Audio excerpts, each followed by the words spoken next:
Okay guys, Randy B's back with her 50 life tips. So tip number 3, don't make anyone your everything. Do not make anyone your everything. And I know that there's all these movies about that say stuff like you complete me or you're my everything. That is a huge mistake. Because if were something to happen to the relationship, which a lot of times there's a good chance that it will, where are you if that person is your everything?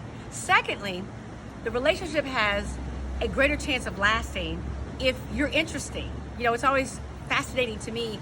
People will be these dynamic people that are, smart and kicking butt at their jobs and have hobbies and friends and interests.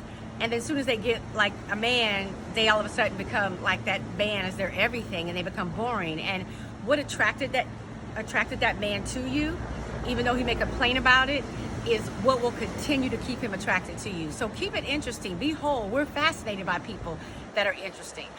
So don't make anybody or anything. And that even comes with children.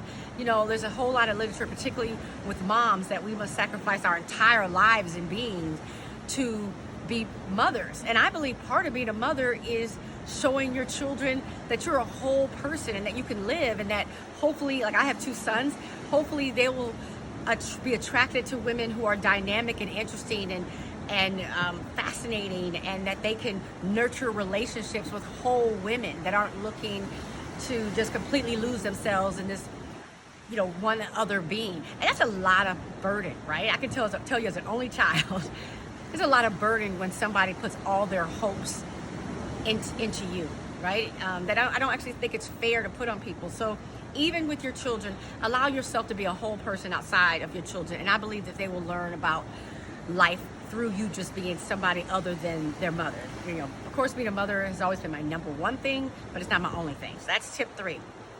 Tip 4, apologize. Learn how to give a really good apology. Never ever say, I'm sorry if I offended you or if I hurt you. If you're apologizing, that means you're owning that you hurt a person. Even if you don't feel like they should have been hurt, even if you did not intend to hurt them, you still know that you hurt them. So you just say, I'm sorry for hurting you.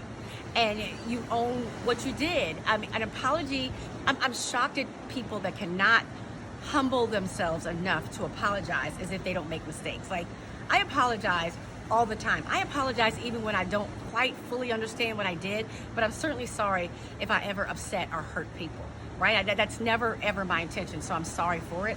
I don't think that I'm better than anybody where I'm too big to apologize, so I apologize to my children. I have apologized to my kids even when they were tiny kids because I made mistakes, right? I probably have screwed up more times with my kids than anybody else, right? Because I'm human. And I told them, I said, look, God didn't come down and make me perfect when he made me your mother. He just made me someone who was madly, madly, madly in love with you and who's doing her best, but still flawed. So like I said, learn how to learn how to apologize and do it often, frequently, and freely. So that's Randy B with her 50 life tips, number 3 and 4.